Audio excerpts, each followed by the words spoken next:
Hey, best friends. Welcome to the Bestie Advice Podcast.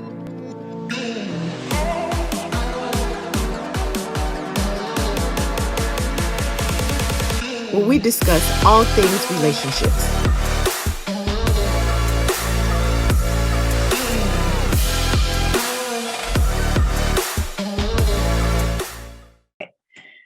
Hey, besties. Welcome to another podcast of the Bestie Advice. Hey. Hey, We are besties. so excited to be back another week with our special edition of our podcast.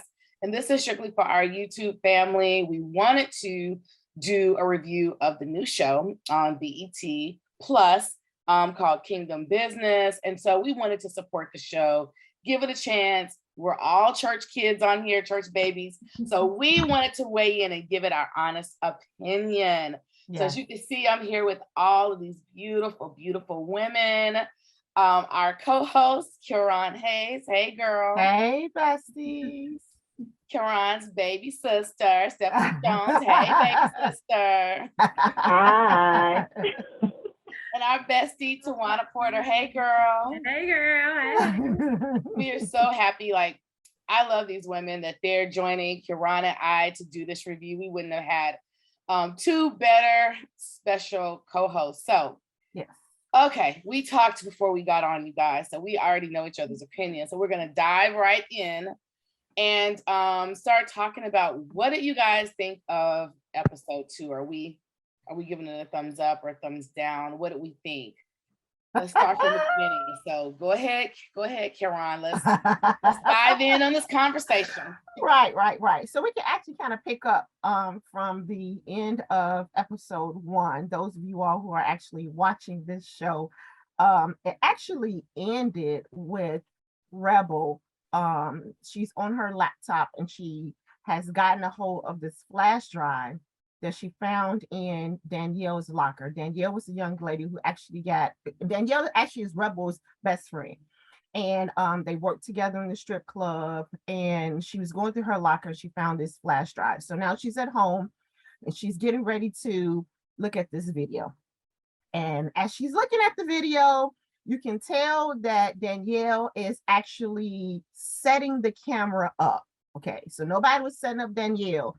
Danielle was actually setting someone else up.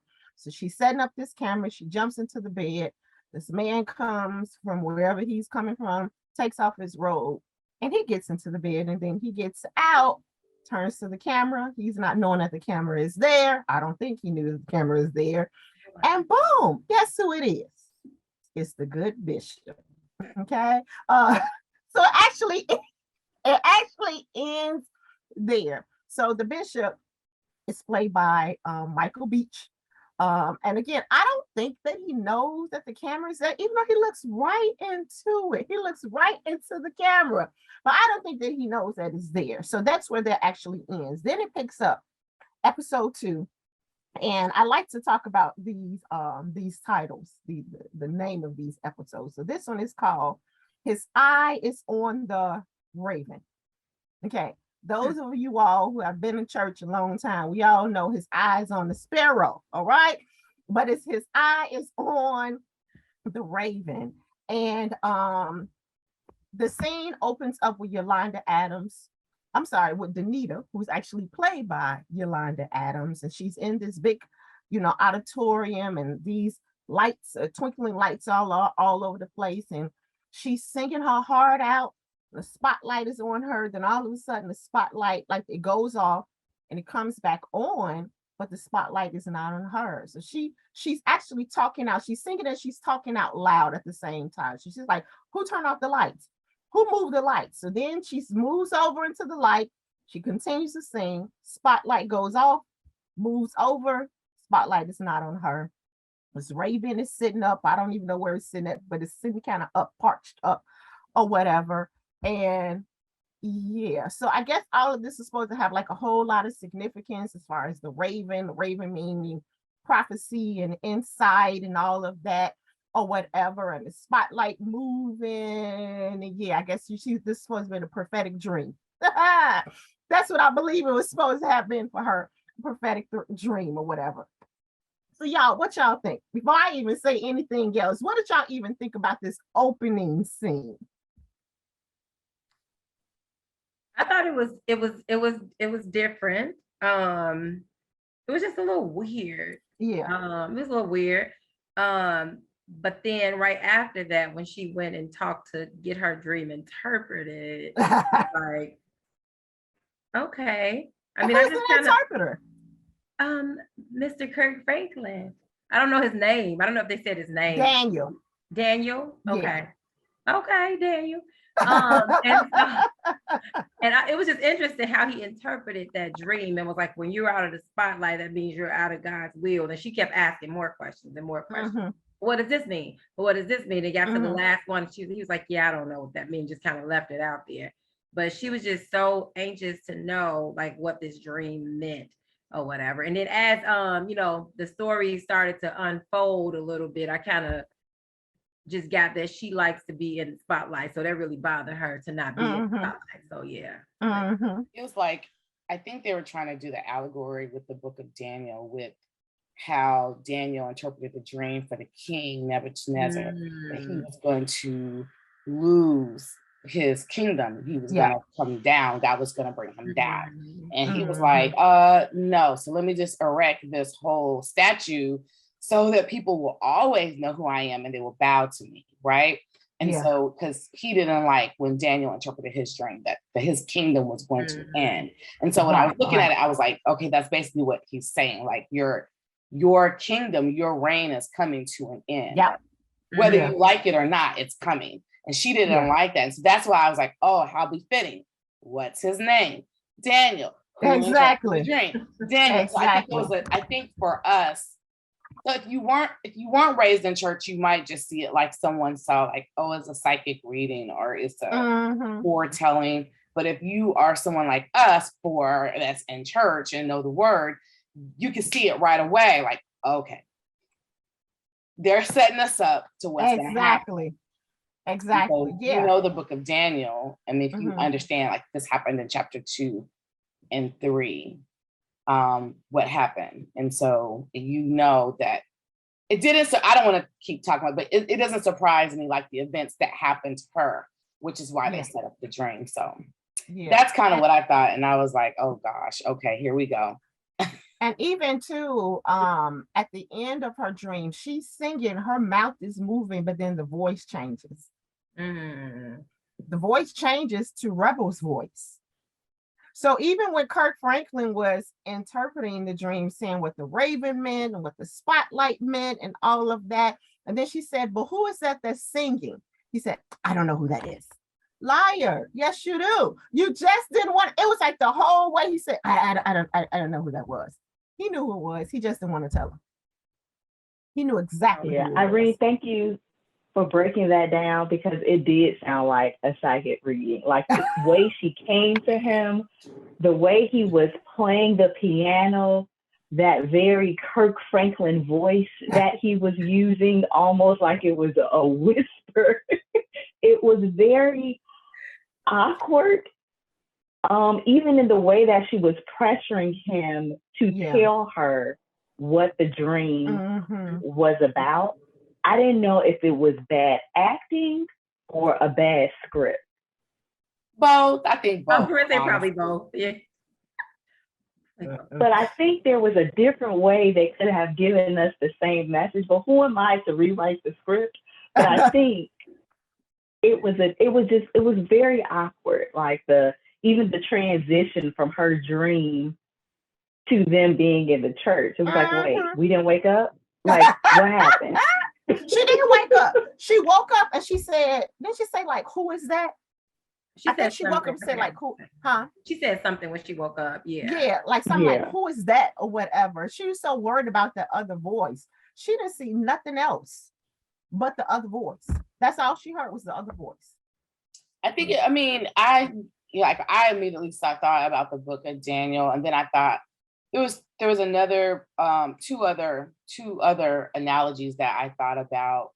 So, because I know they're setting the movie up for Rebel to be the next super gospel star, like the Yolanda Adams character, right? But I thought about when Saul lost his anointing and David was coming behind him, right?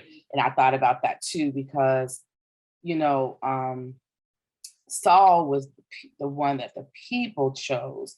David was the one that God chose. And so when I was looking at it, I was thinking of a lot of different things like, okay, they're trying to add this spiritual, biblical type of element, like how these leaders, these great leaders, they're so flawed and then they fall. And then like this prophet comes in and just basically tells them like, your season is up, the next one is coming. So when you think about it, how it was with, you know, Eli and Samuel, and then you think about how it was with Saul and David, and then the different kings in the book of Daniel.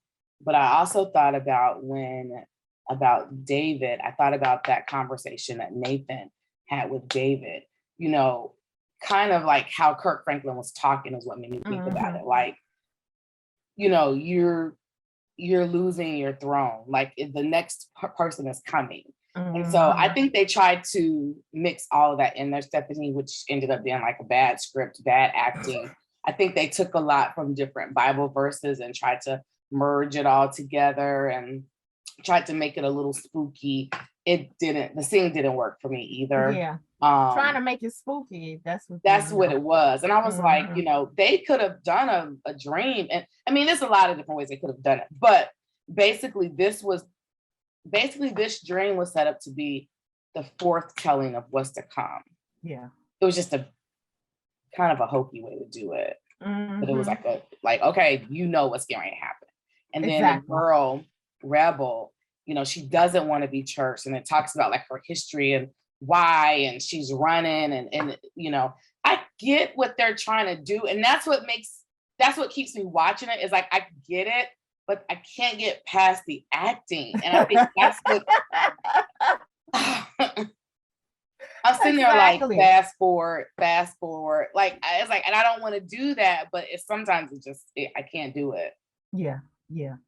And then it's funny. Go ahead, Steph. You was about to say something. Oh no, go ahead. No, it's funny too. Even when it comes to Danita, it's like the whole, I don't know, bad first lady. I know that's not the right way to say it, but that's who I'm going to say it. Like the bad first lady, like, you know, I'm going to do whatever I need to do, you know, as far as to save my church, to save my business, that type of thing. That whole attitude is kind of throwing me off, because even with she's in like the music room and she finds some like a sheet of music.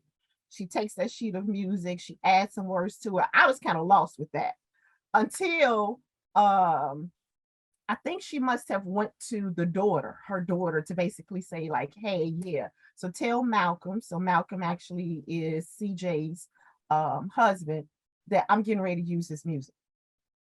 Like, yeah, just taking what she wants. Yes, absolutely. Yeah, I mean, like that's that attitude right there. It's like, first ladies, I'm not saying that everybody is perfect. No, we're not. But it's like, I don't know what they're trying to push when it comes to her and this bad role, this evil role. But yeah, just with that whole scene. And then CJ goes to Malcolm. She's like, yeah, my mom found your song. He's excited. Like, yeah, she found my song. What did she think? Oh, she thought it was good. Oh yeah, so she's actually gonna record it. Just take it for the team. Take one for the team, and she tells her. Yeah, that was bad. And remember, she wasn't going to go to CJ if Taj never found it. That's true. So That's he right. found the music. That's right. And saw that this was not hers. And he asked her, who gave you that song again? And her response was, you know who gave me the song. It was like, I think you are trying to insinuate that God gave you the song, but the Holy clearly. I think she actually said that. I think she actually said that it was given to her by God or something like that. I think she actually said it. And once I found out, like, okay, this ain't your song, and you just put a twist on it. And like you said, Malcolm was super excited, like, oh my. And the daughter was just like, they basically didn't give him an option at all. Like, my mama's recording this song. be down with the team. And I actually wrote down, I think I wrote down the words she actually used or whatever. She said, I said she justified it with her own excuses. He should be blessed that she's using his song. He's not a singer. Like, she came up with all these different excuses. I'm like, wow. So because you made it up in your mind that it's okay for you to just take his song and just do what you want to do. It's like she's very manipulative and controlling. Yeah. That's what they're trying to say, though. Yeah, and then right.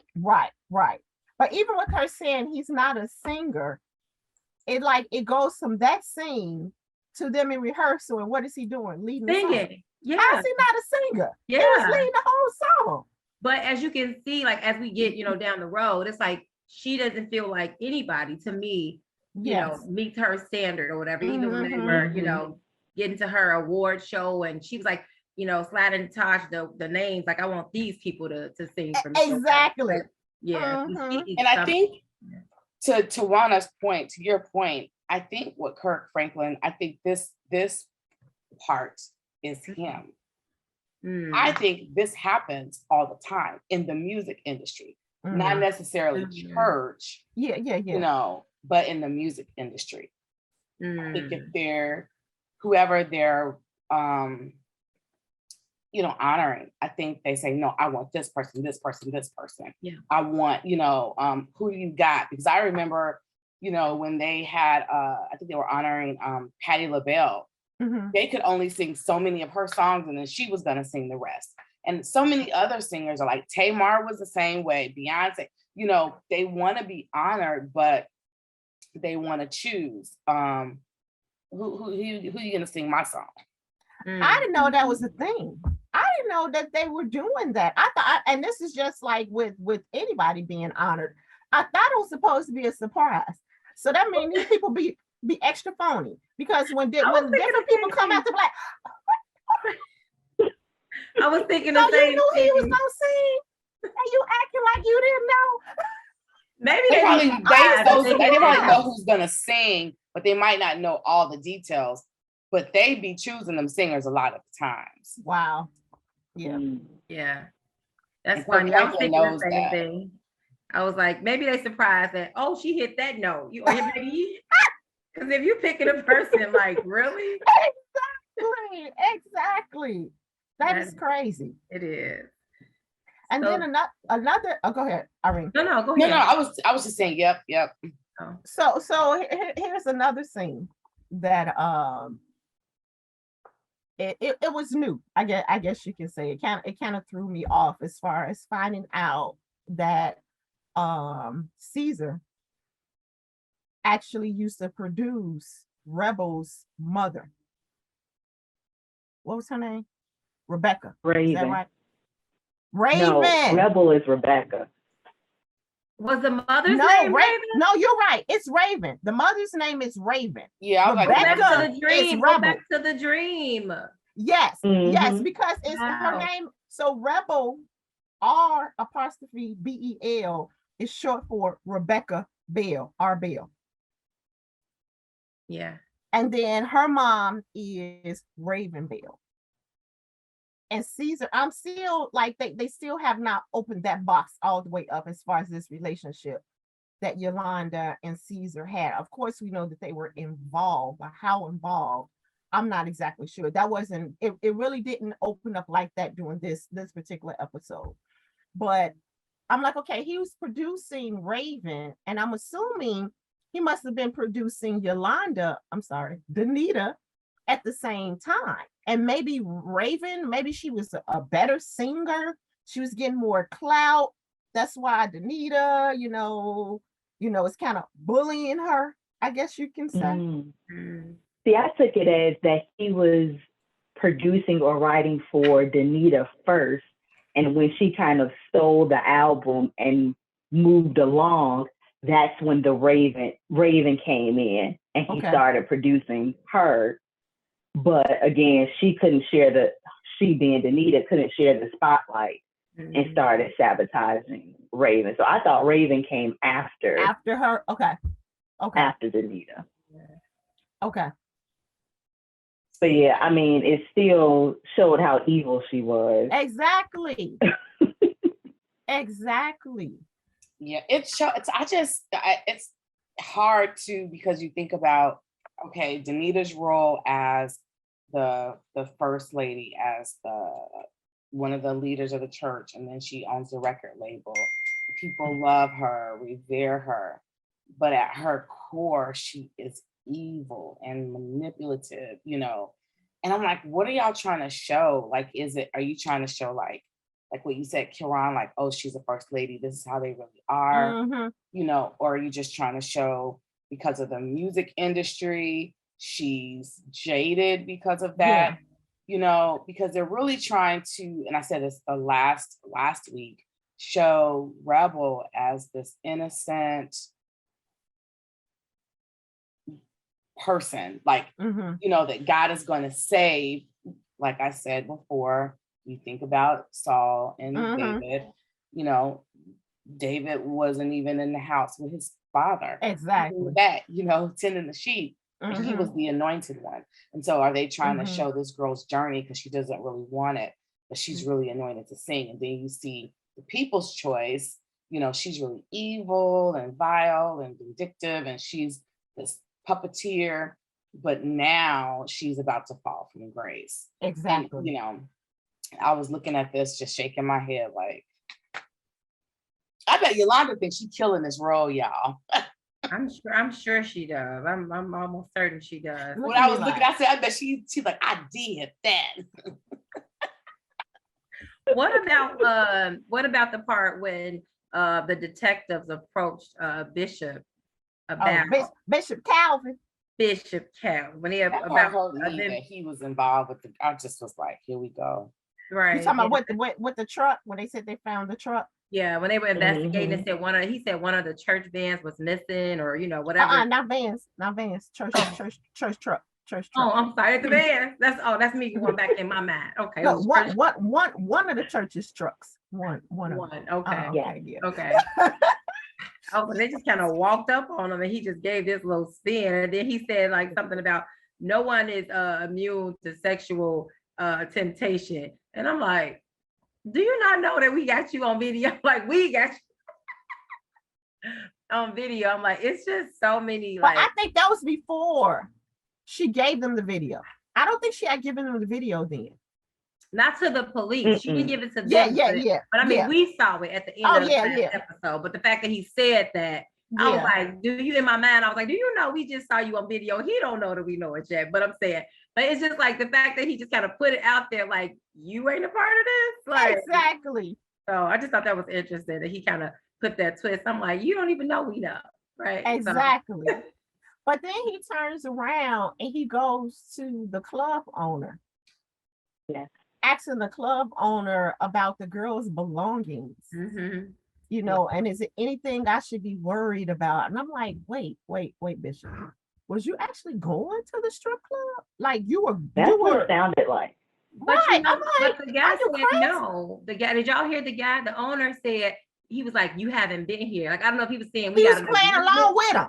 He was playing along with him. Like, like, what are you talking about? You've never been here. Got it. I was wondering. I'm like, that made me start thinking like, was he there? Was he there? But he definitely knew they were in a parking lot. So he definitely knew where to go. Exactly. Yeah, that was interesting too. Yeah, I don't like that. I thought. No, I was gonna say I don't like the fact that the man of God, like just the whole representation of that. Yeah. Messing with the stripper, being in a strip club, like. I just was like, Lord, what are they saying about your people? It was just disappointing. Yeah. Well, I'm sorry. Go ahead, Stefanie. Yeah, no, I was gonna say that it made me think like, so do you really think you that slick? Because even if they don't have tapes, you mean no one else saw you walk into the strip club? No one saw you. No one saw your face. I mean, I think this is getting into the next episode, but even with Rebel, when she was saying like, you know, if I saw that man again, I would recognize him. You saw him at the church when you went up to sing. Like, people have seen him. Right. That was before the tape. But you know how you see people? She probably didn't connect the dots at that time because that was before she saw it. Because, you know, you see people, but some faces just don't. But I bet you if she see him again, Right. yeah. Yeah. But yeah, I agree with Irene. I don't like watching both episodes. I kept thinking, who is this show intended for? Yeah. Like, who is the target audience? Is it church people? Is it people who don't really know the real workings of a church? Like, who is this written for? Because I almost feel like it's not really for church people, but it's for people they're trying to, I don't know, bring to church or relate to. Bring them to church. It is very, it's very Kirk Franklin-ish in that, you know, Kirk Franklin was very good for kind of changing his sound to appeal to the masses. Oh, yeah. I mean, that's probably not the right thing to say, but I feel like that's what the show is doing with how they're portraying. Yeah. You know what? Made me think, I'm sorry, go ahead, Tjuana. No, even with what you're saying as far as with Kirk Franklin, how he tried to appeal to the masses as far as with his music, at the end of the day, it still goes back to God. He may talk about all his experiences. He may say, you've been through this, you've been through this, you've been through this, you've been through that, but God still loves you. It still brings you back here. This show ain't brought me back here yet. If I was not saved and know God for myself, I ain't going to church. They doing this. That's what I was thinking. It just shows that we're no different than the world. That's what it shows. It's like we're not. It has not brought me back here yet. Maybe by episode 10, maybe so. But right here in this episode 2, it makes it more of like it's a bit like it's church, but it's more the more business side of church than anything, right? Like it's more business as a part. What I was thinking is they probably should have tried this out as a stage play first, because it's getting very Tyler Perry-ish. 79th and Stony Drive, like that's what it's giving to me. Because at the end they go sing that song. Whatever that one good song is, everybody gonna be crying. We all gonna the whole come to Jesus moment.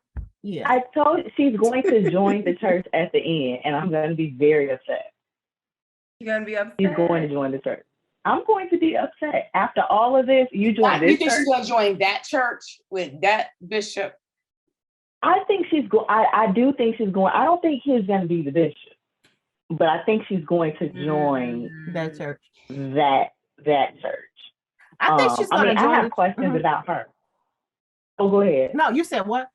Go ahead. Oh no, I was gonna say I wait. Are we still on episode 2 before I say this? Because I'm about to merge it. Go ahead first. I'll say this. This is a good place we can transition over to episode 3. So because even with her, I questioned throughout the show. They kept saying, you're called, you are blessed, you are anointed, and I said, only who said that? That's only Taj and Caesar. Oh, Caesar trying to get that, get her to. So I was like, well, maybe I don't hear it. Maybe I'm not deep enough, so I don't see the call. They see something special because I don't see it. Now I heard the emotion when the sister was singing, so I said, so nobody tapped into her for a recording. But as far as Rebel, they continue to say that she's called and she, God chose her. I believe God chooses all of us for something. I don't think he chose her for that. Yeah. And I think that the singer they chose, the actress that they chose, I think that she's good. But just being realistic, she is no Yolanda Adams. She's just not. So I was trying to figure that out too. Like, they didn't choose like a blow for blow voice. Like, now Tamar was Rebel. Right. Tamar can sing. The girl can sing. Don't get me wrong. She can sing.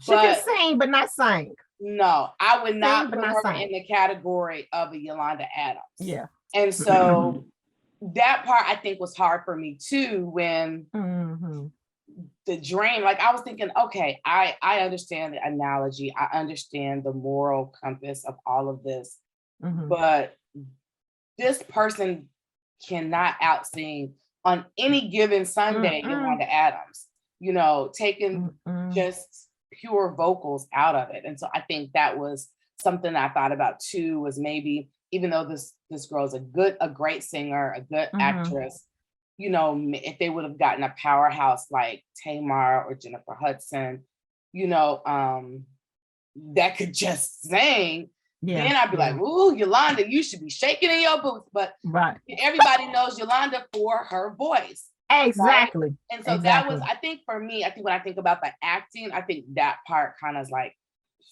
ooh, she could sing and she's young and she's pretty and yeah, she got the stripper body and all this, but y'all basing this on the anointing to sing, like Stefanie said, you're called. And I'm like, yeah, she can sing. Yeah, she can sing. Yeah, okay.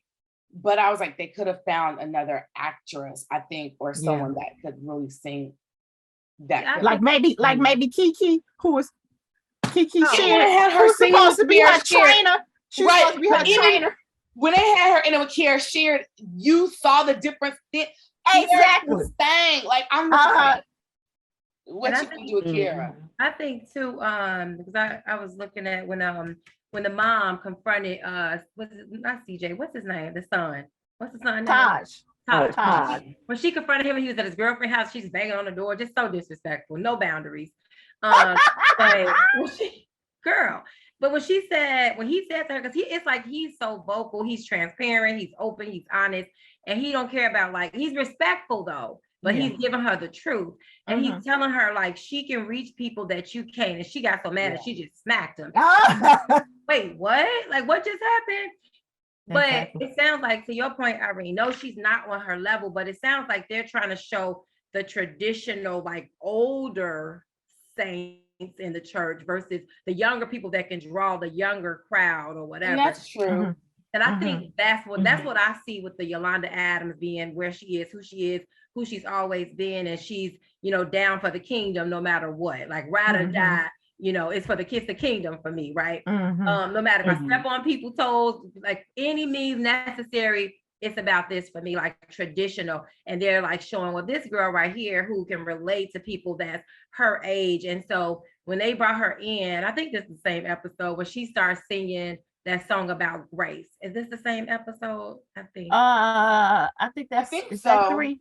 Yeah, I think that's she was 3. Singing, when she started singing, yes, and she started to kind of feel, it's like he's bringing her around different types of people to kind of shape her or whatever, and to develop her gift or whatever, because she definitely has a gift, but gifts come without repentance. So but she got a basic gift. She does have a basic gift, but her gift draws some people, because when you looked at the award show and, you know, Yolanda Danita was, you know, clapping and standing up singing, once she saw Rebel, whole face changed, sat down. But people around her, they were up, you know, it was a different response. So, you know. Yeah, I agree with that. Yeah. Because different people, I guess, can draw a different crowd. Yeah. So like I said, I get where they're going. I just think if they were looking for like someone to shake her. Like vocally, they could have. She ain't that. No, right. So who is the crowd that she is drawing with the video that she made in the strip club?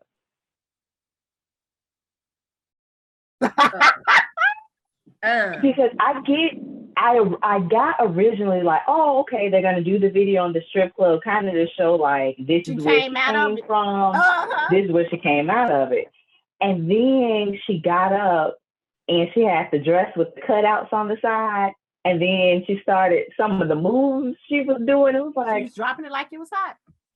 I get, you know, drawing a different crowd. But at what point do we say, okay, this is too much like the world, what you've done? And I mean, at Caesar, he was happy with it. And I was confused because he's the one who told her that she needed to, you know, become a little bit more change a little bit. But it seems like he was in control of the wardrobe, you know, the dancing and everything. So it's like, but who is this drawing without confusing the message? Like the Exactly. message should be very clear. Yes. And I do like the acting of the guy who plays her boyfriend, because I think he's the only one that's being very honest with her. Mm-hmm. That, you know, I understand what you're trying to do, but this isn't even you. Mm-hmm. So it's not genuine. Mm-hmm. And I'm like, he's the one person, the voice of reason to me in all of this. But yeah, when I saw that scene, I was like, who is this video for? Because this could play on BET, not on Sunday. No. You said BET, not on what? Not on a Sunday. Oh, you know how they used to play the videos on Sunday? Right. That won't be one of them. Right. And you know what? Even with the boyfriend, and her, it's like she's trying to portray somebody else different with Caesar and Taj. But with the boyfriend, she's like keeping it 100. Like, oh no, I'm not into God. No, I'm not into church. But you're singing the music. Oh, well, you don't have to be saved. You don't have to know the Lord, you know, as far as singing the music. And you're like, duh, yeah, you do. Like that was like his attitude, like, yes, you do. Or whatever. So yeah, but I think she's transparent with Caesar and Taj too, because she kind of says some things to let them know, like, y'all asked for me, I didn't ask for this, you know. But the fact that she's going along with it, it's like, I think they're just trying to pull her to the other side and pull her out because they see gifts in her, because they want her. They just see so much in her, and they're trying to pull it. But I think she's honest about like who she is, and she was like, because she even mentioned walking away from Taj, like, if I sing, I'm gonna sing for me, not God. I'm like, whoa, okay. But I think she is being honest on both ends. I just think that she's starting to get conflicted as the story unfolds. Yeah, it does make me wonder, I agree. Who is this target audience for? Is it for Christians to have something to watch that's drama filled, even though it's about church? But we should be able to rightly divide the word of truth. So it's for Christians just to watch for entertainment, because it's not for the sinners. It doesn't draw anybody to Christ. It makes you want to run. You know, even I was gonna ask, you know, that whole thing about her wanting the $25,000 you know, so I'm just like, she don't want to do it, but she's gonna do, but she doesn't want to do it, but she want to do it, but she need the money. She don't want to strip, but you know, all these things. And I said, okay, so I'm looking, I said, are they showing like people's internal struggles, like why stay in this lifestyle? Because I need this money, or I've been threatened, or, you know, I was thinking about, I try to think about like the Bible when I'm watching. It's like, okay, so, or do you just lose all, like you turn from everything you know and you just follow Christ? Like I was just looking at her as this, is she the one, like, is she supposed to be the one in this show that shows us all the adversities of, you know, walking into your gift, stepping into your calling, leaving the world to follow Christ? You want to do it, but this is what you have to contend with at church. Yeah. You know, just thinking about all those things. Like I said, if I really could talk to Kirk Franklin or the writers, I would love to ask them all these questions, because I watched the show almost in shock. Like, I can't even believe this is going on. You know, the bishop and the first lady don't love each other. He's having an affair. Oh yes. Oh yes. Oh yes. Yes. That doesn't make me want to go to church. Yeah. Even what you bring. Go ahead, Steph. Oh no, I was gonna say, even, you know, with Taj, it being confusing of, you know, he had his whole speech for his girlfriend, basically telling her, I am celibate. That is what my interpretation was. And then he said he made the commitment to God. I made the commitment to God. Yes. And then he said, but there's other things we can do. And they go to this other scene. And I said, but where is this going? Because Isn't this going to the same place where she was trying to start? Like, what? I think some things need to be black and white. If depending on who this audience is for, some things just need to be black and white. And if you are trying to bring people to Christ, who may not read the Bible, and this is the only Bible they are going to read or watch. Yes. Yes. Isn't it confused? Or I would be confused because it's like, well, okay, so what can I do? Because you told me I can't do that, but obviously there's something else that I can do. I was kind of upset the mom came because I was really wondering, like, hey, where's this going? Exactly. I was very disappointed with that. Now I saw, the whole scene with him and the girlfriend. He's like, no, I told you, no, we can't do that, or whatever. I made a commitment with God, and I told him that the next person basically that I have sex with will be my wife. Because she even said, well, what is he saying about me? Like, am I gonna be your wife? And he's like, not yet, or whatever. But then same episode, you come over her house and you ready to do this thing. Like, well, he never left the house. This was like the next thing. Like, this is the same time. I thought he left. After he came back from the mom.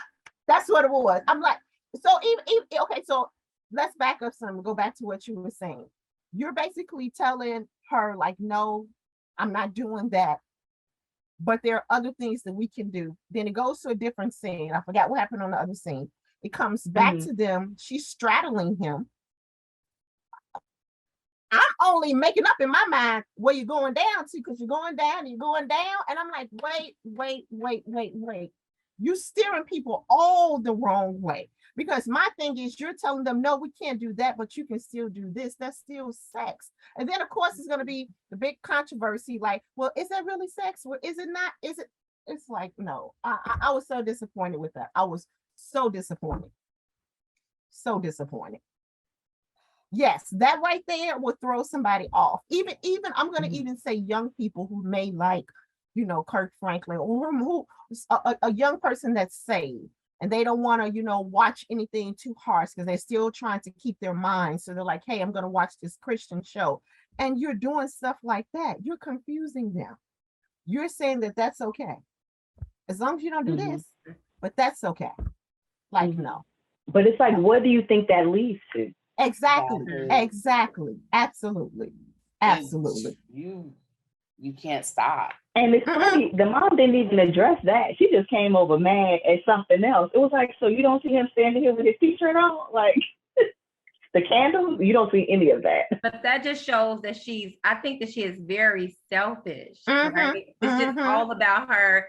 Even when she was getting ready for the show, and she started talking about her mother, or how her mother used to make her, she was like, obedience is better than sacrifice. I had to wear this ugly dress back then, and now I get to do what I want to do, or whatever. And I'm like, she's carrying so much, like, hurt and bitterness, and it's falling out into all her relationship with her kids, with her husband, with everybody. How she fired that guy. She told him, if you're, the kingdom is going down, if anybody's gonna go, you're gonna be the first one to go. Like, she just don't care how she talks. She has no filter. Exactly. So do you think she represents the entire body of Christ? Absolutely like, not. She doesn't represent, well, I know that, right? I'm like, she doesn't represent, what I was gonna say was, I don't want her to represent first ladies. I don't want her to represent. Right. That is ugly. Yeah. So I think they have a mixture of all these different women in her, like, because she's so hurt. Again, I'm going back to the Bible. I think she's representing all these women, different women, these different issues that these different women have in the Bible, like of being hurt and ashamed. I think they roll them all into her. Right. And so because I was like, okay, how can this one person be so evil? Like you said, so selfish. It's all about her. Like, she doesn't even care. And I think what they're trying to do, so just going back a little bit to episode 2, they're trying to show that she's like this because this happened. So if Right. you can recall, after the award show was over, she goes to the back as far as Danita. She goes to the back and she's talking to Caesar, and he's bringing up that she was pregnant with his baby and all of this or whatever. And he's like, and what would your father say? So I think her father must have been controlling, because it seems like he didn't want her to be with him. Not that she didn't want to be with him. Right. He didn't want her to be with him. Mhm. So I think it's like, kingdom. exactly. So I guess, it's supposed to be showing like, oh, she's this way because she's been hurt. She's been controlled. And now her thing is, nobody's going to control me anymore. Right. She's out of control. Exactly. She's out of control now. Right. Yes. Exactly. So what did you guys think about Yeah, her? We're going to go to the strip clubs and we're going to save the stripper. Like, Child. I was just like, I thought that was a bit extreme and dramatic. I just think that she's the type of person that always has to have something going on. That's just what I pick up on her. That spotlight, right? It started with the spotlight and it's just following her. Like, she just has to be in the spotlight. Yeah, I think it was unrealistic seeing that they are in the city of Atlanta. And when you hear Atlanta, you hear strip club. So you really thought that you were going to come and shut down the strip club? Yeah. It was funny though that the owner used the video of her son to show her, to get her to leave. And it's like, clearly you have video of her husband too. Exactly. What's the deal that you two have that you're protecting him so much that you didn't show that? Yeah. But yeah, I thought that was very unreal. Just being in reality, it was kind of unrealistic. Like, in Atlanta, of all places, no ma'am, that's not gonna happen. They're known for I don't think it was pure intentions at all. I think it was a part of the setup, because episode 1 and 2, it was about Larry Reed. Why is Larry Reed here? Why is he here? He's here to dig this up and he's here to dig that up. But then you go on this man's show. You go on his show, you go on Tigger's show or whatever. And then you get on there and you're like, yeah, I want to pray for her. I want to pray for this. Now what I'm going to do is I'm calling everybody to go out to their local strip clubs and basically protest and pray and do this. No, it's a part of it. You're plotting. I feel like it was a part of her plan. It had nothing to do with no. I don't believe that they should be up. You have girls out there, showing their body. It don't have nothing to do with that. Manipulative. It's about that spotlight. About that spotlight. What about I did have a favorite part, y'all. I'm sorry. Finally, a favorite part. CJ's song. Oh my God. I felt all that. When she was sitting there, after they talked about, her losing the baby and all that, whatever. And her and her husband kind of had some conversation. And she sat there, and it's like nobody, and this is the part that kind of pricked on my little heart, because sometimes people are really dealing with some heavy stuff, and it's overlooked because of all the shenanigans, right? Like, people are truly hurting, and everybody's focused on this and that and this and that and whatever. And she literally was like, I need my daddy. Like, I don't need the pastor. I don't need the business person. I need my dad or whatever. And the fact that she kind of cried out and kind of called him out on it. And then his prayer scene, despite of his lifestyle, whatever, I felt like his prayer in that moment was sincere. It was so sincere. I was just like, oh my God, well, come on, Kingdom Business, right? I was like, well, give us a little bit of something to feel, because all this other stuff. Right. That part right there was like amazing. And that song, it was like, it was just really, I really felt that moment. Yeah. So. Yeah. What I felt when she sang is the way they talk about Rebel, what I expect to feel when Rebel sings. Right. And I don't feel that, because you are right. When she sang, it wasn't even the quality of her voice or her expertise in singing. It was the feeling that came with it. Yes. That was, but I do wish, and I wonder if they're going to circle around to the fact that she needs some type of professional mental health. That the prayer was great. Yeah. but it seems like nobody's addressing that. She said, "No, I need help." I thought she was referencing like professional help of some sort. I did too. You No, know, I thought the same thing too, stuff that she was saying, she needed like counseling, so to say. Yeah. Mm-hmm. Yeah. It was her cry out. Oh, can we go back to the award show behind the scenes? And first say, I don't know who Miss Benita practiced her kissing scene with, but I was like, this is the most aggressive kiss ever. Like, I felt it was supposed to be passionate, but I was like, this is an attack. Like, there's nothing about this that makes me feel like there was any passion or any love between the two of you. This is a very angry kiss. But then when he mentioned the daughter, what did you say? He said angry kiss. When he mentioned that, did he say their daughter will be a few years older than Rebel? Or a few months? I think he did say that a few years. So that didn't make sense, because now I'm like, well, how old is Rebel in relation to her other two children? I think Rebel was supposed to be about the same age as Tosh. But how? When he said their daughter, that's right, was supposed to be maybe something around else her is going age. to unfold. Maybe something else is going to unfold, though. It has to. And that's what I thought that he was kind of saying, like maybe she was married and then she had this, they got together and had this baby. But then he made it seem like after this happened, then that's when she got married to the bishop and all of, and had the children. And so I think that was arranged on the order. Too. Yeah. It sounds like it, yeah. It sounds like that was arranged. I don't know if this was in episode 2 or 3, but Danita is sitting in her bed watching again Mary Reed, and the bishop comes into the room. We're gonna stop calling him the bishop. Calvin comes into the room. He got his pajamas on and his robe, and he's like, "Yeah, I just came in to say goodnight." I said, "Pause. Hold on." Right. Y'all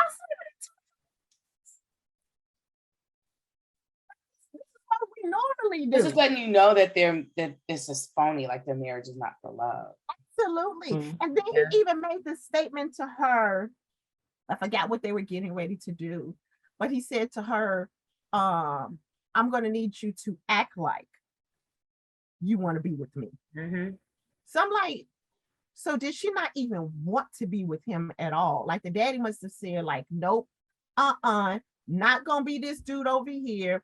I'm going to find you somebody to my standards that's going to take over my church or whatever. You're going to be with him. I don't care what you do. I don't care how you make it work, but make it work. Figure it out. Yeah. Exactly. Yeah. I can see that. But she doesn't act like she wanted to be with Caesar either. If we are basing it on that kiss, she doesn't want to be with anybody but God. That is I'm done. But sometimes I think that kiss was supposed to be romantic, Stephanie. I just don't think it was executed well. Oh, okay. It's supposed to show passion and fire and desire.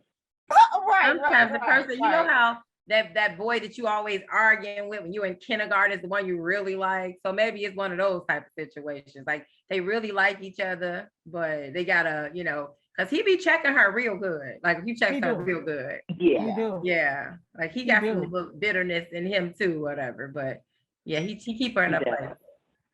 So, here's another scene that I think was so unrealistic. Caesar comes to the girl's house. I'm thinking this is on a good Saturday morning. Knock, knock, knock. You come in, you and like 4 women, like, hey, we're here to clean out your closet. What does her closet at home have to do with how she dresses? You just tell her, hey, when you do this video, I'm gonna need you to have this on. Just dress her when it comes time for award shows or pictures, but you come and clean out her closet at the crib. Huh? That's unrealistic. How are we doing that? The whole time. Like, no. And I was when she was censoring herself from cussing, I was like, not as much as Caesar cuss. Like, girl, say what you gonna say. Caesar cussed all the. Now, when Yolanda Adams cussed, I was a little bit caught off guard. It was like, wait a minute, Yolanda, are you Danita or Yolanda? I was not expecting that. Oh my goodness. That was good acting, Steph. That was good acting. I'm telling you, I think Yolanda, she thinks she's gonna get an Emmy for this. I think Not an Emmy. Not an Emmy. Yeah. I mean, when I heard BET. that, like, I know Kirk Franklin cussed from, what is that? His Breakfast You heard Club that interview. that voicemail that he was cussing his son out. I heard. Oh my God. I know that, but for her, I wonder, were you doing this for the role, or if this is just part of your normal speech, I guess that's fine. But if you're just doing it for the role, I guess how far do you go to prove a point for a role? Right. I'm telling you, she which was again makes me think. Yeah, it's like, but who's the audience? So going back to that, so who are we trying to get with this show? I think, and then too, she might be trying to like transition her career. So she probably was happy to do this role, to probably be something that she's not. Like, she's like gospel's darling almost, you know, royalty, so to say. And so that's why it's kind of hard for me when I look at this, when I'm seeing her doing this, I'm just like, So let me ask y'all this then. So looking at, okay, we're gonna bypass the acting, and we're just gonna look at the script. So watching this show versus watching Greenleaf, they cuss just as much. The pastor drink, he got a whole bar in his big old church, in his office. I mean, good bar, all the brown liquor. In his office or whatever, they doing some shady stuff. The pastor, the first lady, the kids, everybody doing shady stuff. But how is it, and I'm just, I guess I can kind of speak for me, how are we able to watch that show differently than watching this one? Is it because of the script or because of the actors and actresses? The acting in Greenleaf was good. The acting was good. The acting or the people who played the roles? The people who played the roles, the actors. Yeah, the people who played the roles. Yeah. Oh yeah. So I think for me, I could take it a little bit better. Like I said, I'm bypassing the acting being good, bad, all of that. It's because Lynn Whitfield, as far as I know, has not professed to be saved, sanctified, filled with the Holy Ghost. Okay. Her nor the bishop, that I can't think of what his name is, but the guy who actually played the bishop over there. None of those people that I know on the church sings. But Yolanda, you are. Yeah. Yolanda Adams is. Everybody else, Michael Beach, I really don't know too much about him as far as what his stance is, his religious status. I don't know about Michael Jai White, but Yolanda Adams, I know who you are. I know who you are in the kingdom. And I think that's why I'm telling you, I think she wanted this role to act, to do something different, to show a different side of her creativity, and you know, it's a very good role for, you know, anybody, you know, with the people that's backing it.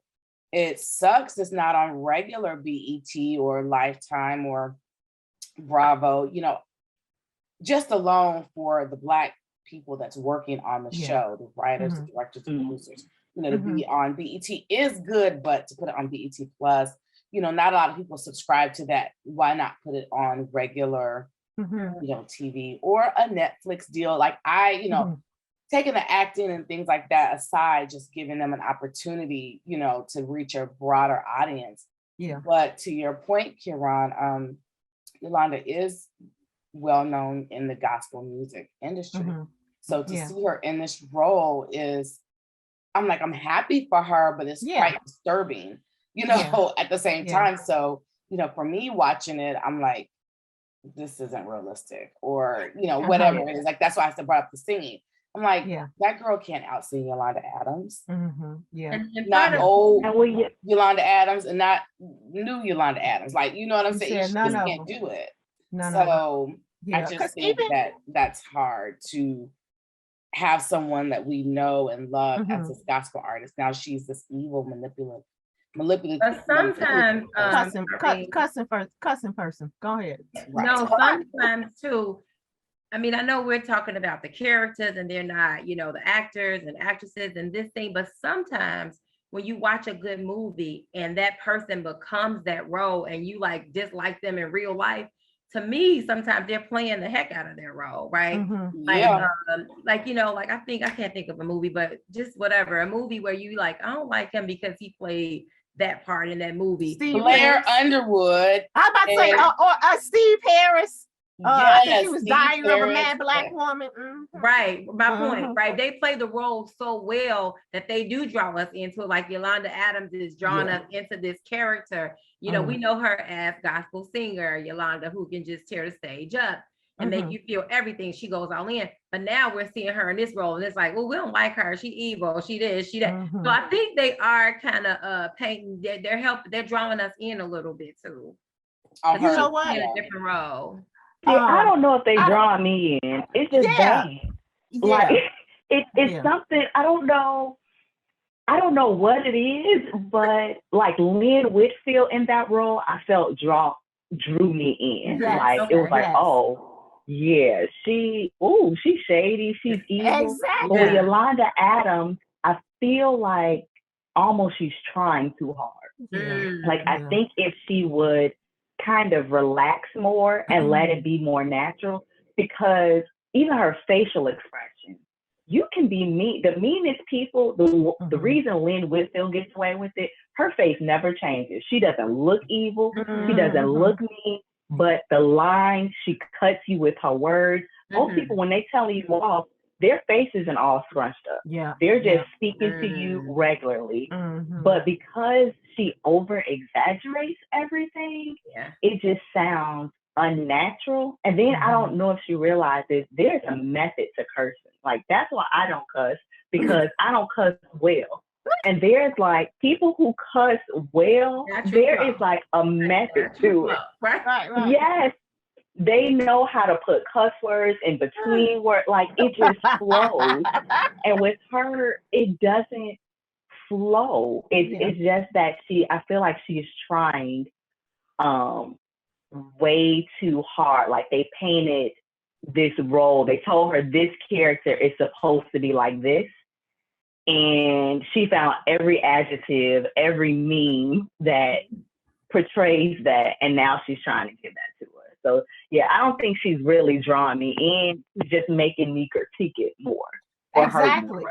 Yes, because even at the end of episode 3, when she set the club on fire, she's sitting in the car. I gotta take my focus off. She's sitting in the car. I'm like, you're supposed to be mad? Like, is that your man look? Like, what is that look? I'm sitting there like, I said, no, I cannot. You set the place on fire and you actually sat there and watched it burn down. Like, you really are sitting there. You don't think that nobody around there gonna see you. I said, no, this is, the faces that she makes, she's like over the top with it. But I guess, that's a part of acting for her. Maybe somebody told her that's what she got to do. You gotta give it to me. Give me more face. Give me more face. And shake the eye. Yeah. Exactly. So as we're coming to an end, like reviewing episode 2 and episode 3, as we did in episode 1, how would we rate episode 2 and 3? What do we think in between 1 and 10? Don't rate them together, like rate what you think 2 and then 3. So nothing got past 5.5 in episode 1. So that's our baseline. Right. So what are we thinking? Stephanie, what are you thinking about episode 2? What would you rate it? So I would give it, I think, what did I give it last week? I think I gave it a 4 on the curve. I think that's what I gave it. So I would probably still be on a 4. It was better than episode 1. I will say that. But I would still have to give it a 4 because the flow is like, it doesn't flow. Okay. And then for 3, I would say probably a 4.5. It's getting better. It's not getting better quickly, but it's getting better. Yeah, you gave it an extra 0.5. So yeah. Okay. So what about you, Tjuana? What are you doing? Like looking at the episodes 2 and 3? So 2, I'm about a 5. I'm about a 5. I'm still just rolling out slowly, like Steph was saying. And 3, I'm probably like a 5.5. Like it's teaching up, you know. It's up. Yeah. I know that singing kind of got to you. That scene. Okay. That was the one for me. At that point, that was good. Yeah. What about you, Kiran? For episode 2, I'm gonna give it. I'm gonna give that one a 5, just because the little bit of drama at the award show, and the whole look on Yolanda's face and the drama behind stage. I give that one a 5. For episode 3, I want to give that one a 3.5, just because I'm totally disappointed. Yeah. I'm disappointed with how they're portraying what it really means to be abstinent and to be celibate and to keep yourself or whatever. I feel like they may be steering people, they are steering people down the wrong path. Just with those couple of scenes, I was very disappointed with that. So yeah, 3.5 for that one. I agree with that. Yeah. Man, I'm kind of with Stefanie on episode 2 or the acting, that the dream scene, the whole thing, like you guys with Kirk Franklin whispering. I was just looking like, no, I can't, and then I would say for episode 3, I would probably give it a 4.5. So yeah, 4, and I kind of agree with that. I think that the storyline is building, but it's not building fast enough. They spend some of the scenes are too long, and some of the scenes aren't long enough. So kind of looking at it that way. But yeah, I'm sticking with my 4 and then my 4.5. So that's kind of where I'm at. So I'm looking forward to, I know you guys have kind of watched a little bit ahead. I'm hoping that episode 4 and 5 is a little, giving me a little bit of razzle dazzle. And we can pick it up a little bit. We'll see. Yes. Hopefully things will change, things will shift as we go along, and hopefully there will be a message, there will be a positive message in this that will actually steer anyone who's lost, anybody who's confused, anyone who's contemplating, okay, should I join church? What does it really mean to have a relationship with God? And if I have a relationship with him, do I really need to be at a church with a pastor or whatever? Hopefully things will kind of shift and it will kind of change the message in there to show the positive side of church. So besties out there that are actually watching this show and following this show, as I said, I believe for episode 1, when you watch it, take your church glasses off. You got to take the church focus off. You really, really, really, really do. And put your drama glasses on, okay? You want to watch some drama, put your drama glasses on. And really don't look at this as the basis of what church is. This is not real church. This is not reality. This is TV. It's made for TV. It is a drama. Somebody sat down and wrote this off based on, I don't even know if it was some real experiences. It could just been off the top of the dome. Whatever it may be. But do not allow this particular show to help you make a decision on should you join church or your basis of what your relationship should be with God. always rely on the word of God. Seek wise counsel. Seeking wise counsel doesn't always have to be the pastor, doesn't always have to be a first lady, somebody that you know has a real relationship with God. That can be somebody at, you know, your next door neighbor, your mama, your grandmama, your TT, whoever. You'll know if they got a for real relationship with Christ. You'll know. You ain't gonna have to contemplate. You're not gonna have to debate. You are going to know a real Christian when you come in contact with them. That's the one right there that you want to say, hey, I got some questions. I'm gonna need you to help me. But again, do not allow kingdom business. Kingdom business is a show. We thank you, Kirk Franklin. Thank you, Devon Franklin. We thank you, Dr. Holly Carter. We thank you as far as just for being African Americans that have sat down and wrote something and had an African American cast. So kudos to you absolutely. all. Kudos to you all, and hoping that this will be a success for you and for the actors and actresses on your show. But until next time, y'all make sure y'all watch episodes 4 and 5, as we will be reviewing that on next week. Any final words, Stefanie, Tjuana, Irene? No. No, just make sure you leave your comments below. We would love to know your thoughts, your opinions, what you know, even if it's something you guys want us to review next, you know, I think it's a fun little, you know, series for us to watch things and review, but we would love to hear your comments. So leave those below. Yes. All right, y'all. Till next time. See you later, besties. Thank you for joining. Bye. Thanks for joining us today. See you next time.